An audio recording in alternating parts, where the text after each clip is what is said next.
मध्य प्रदेश में कोरोना से हालात खराब होते जा रहे हैं। अलीराजपुर जिले की जोवट विधानसभा से कांग्रेस विधायक कलावती भूरिया की कोरोना से मौत हो गई। वह इंदौर के प्राइवेट हॉस्पिटल में विगत 14 दिनों से भर्ती थी। 2 दिन से ज्यादा तबीयत खराब थी। वहीं शुक्रवार की रात ऑक्सीजन की कमी से ग्वालियर में हाहाकार मच गया।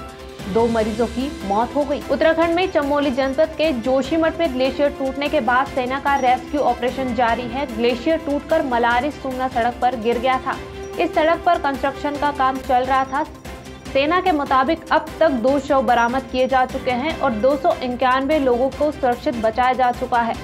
खराब मौसम के चलते रात में रेस्क्यू ऑपरेशन रोक दिया गया था। अब सुबह होते ही इसे फिर से शुरू कर दिया गया है। देश में तेजी से बढ़ते कोरोना मरीजों के आंकड़े और ऑक्सीजन की कमी को देखते हुए रक्षा मंत्रालय ने जर्मनी से 23 मोबाइल ऑक्सीजन जनरेशन प्लांट हवाई जहाज के जरिए मंगाने का फैसला किया है। रक्षा मंत्रालय के मुख्य प्रवक्ता ए भारत भूषण बाबू ने शुक्रवार को जानकारी देते हुए बताया कि प्रत्येक मोबाइल प्लांट की क्षमता 40 लीटर ऑक्सीजन प्रति मिनट और 2400 लीटर ऑक्सीजन प्रति घंटा उत्पादन करने की है।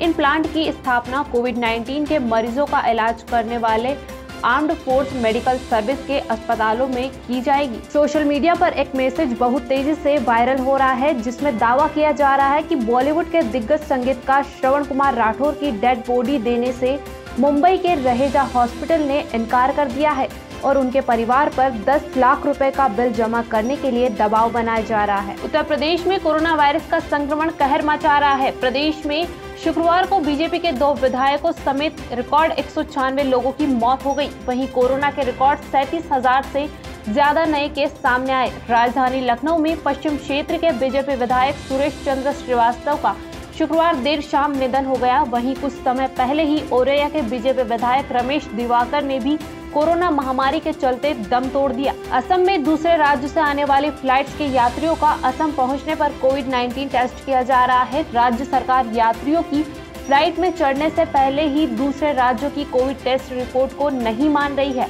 इससे यात्रियों को भी परेशानी का सामना करना पड़ रहा है। कर्नाटक सरकार ने कोरोना को देखते हुए 4 मई तक सोमवार से शुक्रवार तक आंशिक लॉकडाउन लगाने का फैसला किया है। वीकेंड पर पूर्ण लॉकडाउन रहेगा।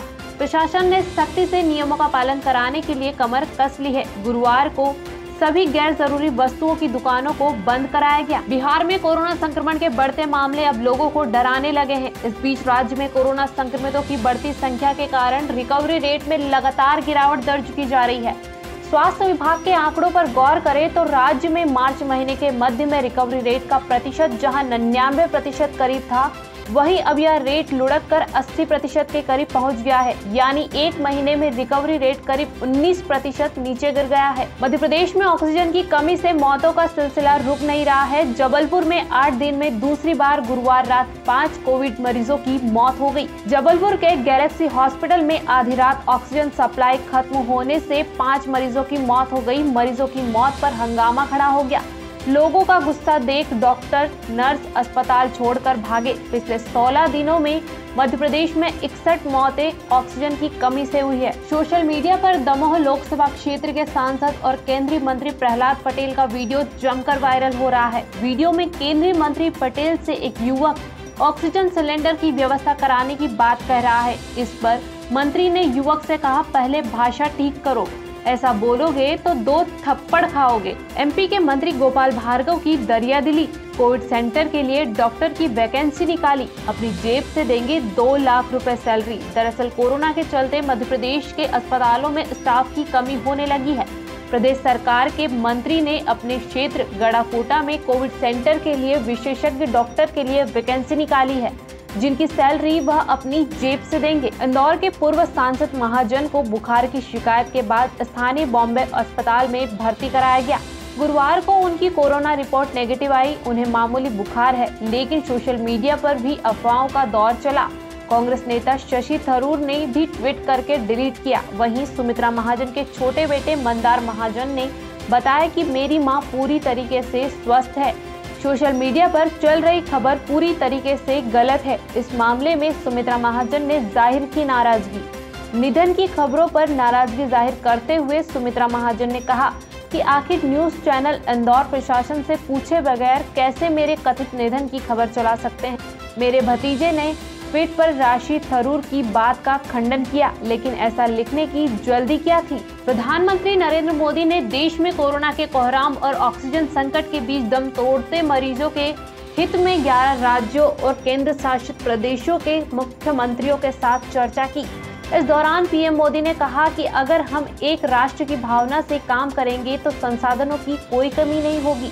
उन्होंने कहा कि रेलवे और एयरफोर्स को लगाया ताकि ऑक्सीजन टैंकर्स के पहुंचने में कम से कम समय लगे। इसके साथ ही पीएम ने राज्य सरकारों से अनुरोध किया कि आवश्यक दवाओं और इंजेक्शन के जमाखोरों पर कड़ी कार्यवाही करें। शहर में लगातार कोरोना मरीज की तादाद बढ़ती जा रही है, जिसके चलते इंदौर कलेक्टर मनीष सिंह द्वारा इंदौर में 10 दिन का जनता कर्फ्यू लगाया गया। प्रथम दौर में हल्की फुल्की सख्ती दिखाई दी, तो वहीं शुक्रवार को सुबह से ही आम जनता सड़कों पर बेवजह घूमती नजर आई।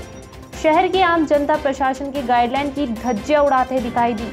सड़कों पर आम जनता बेवजह घूमती नजर आ रही है, जिसके चलते एक और प्रशासन द्वारा सख्ती की बात की जा रही है, वहीं दूसरी ओर सुबह से ही ना तो चौराहों पर कोई पुलिस अधिकारी है और ना ही पुलिस का कोई अमला नजर आ रहा है। इंदौर में राहगीरों से मोबाइल छीनकर लूट की वारदात को अंजाम देने वाले 3 आरोपियों को पुलिस ने गिरफ्तार किया है। पकड़े गए आरोपियों से मोबाइल फोन और एक 2 व्हीलर वाहन बरामद किया है। दरअसल MIG थाना क्षेत्र पुलिस ने चेकिंग के दौरान बाइक से इलाके में घूम रहे 2 युवकों को पुलिस ने संदेह के आधार पर पकड़ लिया, लेकिन जब उनसे सख्ती से पूछताछ की गई तो तीनों आरोपियों ने अपना नाम अजय, भूपेंद्र और अमित बताया, जिन पर अलग अलग थाना क्षेत्रों में चोरी और लूट के कई मुकदमे दर्ज थे। सेंट्रल कोतवाली थाना क्षेत्र स्थित स्वास्थ्य विभाग के परिसर की बिल्डिंग के फर्स्ट फ्लोर में बने अकाउंट सेक्शन में अचानक आग लग गई। सूचना के बाद दमकल की टीम मौके पर पहुंची। काफी मशक्कत के बाद आग पर काबू पाया गया। बताया जा रहा है कि शॉर्ट सर्किट की वजह से आग लगी है। वहीं अकाउंट सेक्शन में रखे सभी रिकॉर्ड बुरी तरह जलकर खाक हो गए। सूचना के बाद स्वास्थ्य विभाग के CMHO भी देर रात मौके पर पहुंचे। इंदौर में बढ़ते कोरोना के चलते अस्पतालों में ऑक्सीजन की कमी को दूर करने के उद्देश्य से मंत्री तुलसी सिलावट ने चोइथराम हॉस्पिटल का दौरा किया, जहां उन्होंने बताया कि चोइथराम हॉस्पिटल इंदौर में बड़ा कोविड-19 सेंटर है और यहां पर लगभग 200 कोरोना के मरीज भर्ती है। फिलहाल शहर के अस्पतालों में ऑक्सीजन की कमी के बीच राहत की बात यह है कि चोइथराम हॉस्पिटल में 70% ऑक्सीजन स्वयं कन्वर्ट करते हैं, जिससे मरीजों को उपलब्ध कराई जा रही है। प्लांट पे करीब 3 से 4 माह का समय लगेगा। मंत्री ने कहा कि इसको लेकर प्रदेश सरकार गंभीरता से विचार कर रही है, ताकि अस्पतालों में ऑक्सीजन की कमी को जल्द से जल्द दूर किया जा सके। मेलानिस्टिक ब्लैक टाइगर नंदनकानन से इंदौर के प्राणी संग्रहालय लाया गया, जहां प्राणी संग्रहालय प्रभारी डॉक्टर उत्तम यादव ने उसका स्वागत किया। आपको बता दें, मेलानिस्टिक ब्लैक नर बाघ 4 साल का है और मादा सफेद बाघ की खासियत यह है कि इसके शरीर पर काली पट्टी है, जो कि दर्शकों को अपनी ओर आकर्षित करने में सक्षम है। अपने शरीर पर मौजूद काली धारियों के कारण यह अपनी खास पहचान रखता है। पिछले लंबे समय से टाइगर को इंदौर प्राणी संग्रहालय लाने की कवायद चल रही थी, जो अब पूरी हुई है। रतलाम जिले के आलोट अनुविभागीय अधिकारी राजेश कुमार शुक्ला द्वारा लगातार क्षेत्रों में भ्रमण कर आम जनता को कोरोना वायरस से बचाव हेतु वैक्सीनेशन लगाए जाने हेतु हिदायत दी जा रही है, जिसके तारतम्य में तालनगर के जनप्रतिनिधियों के सहयोग से तालनगर के विभिन्न वार्डों में पैदल भ्रमण कर कोरोना वायरस से बचाव हेतु लोगों को निर्देशित किया जा रहा है। नगर के डोकरपुरा निवासी कैंसर से पीड़ित एक युवक ने अपनी बीमारी से तंग आकर समीपस्थ कुंडलिया डैम में कूदकर अपनी जान दे दी। SDRF के दल द्वारा बड़ी मशक्कत के बाद डैम के पानी से युवक को बाहर निकाला गया। जानकारी के मुताबिक पुलिस थाना प्रभारी अनिल पुरोहित ने बताया कि शुक्रवार को कुंडलिया डैम के चौकीदार गया प्रसाद द्वारा प्रातः 11 बजे सूचना दी गई। सूचना पर CRPC की धारा 174 में मार्ग कायम कर जांच में लिया गया। थाना प्रभारी ने बताया कि तत्काल जिला मुख्यालय पर होमगार्ड कमांडेंट को सूचना देकर SDRF के दल को बुलाया गया।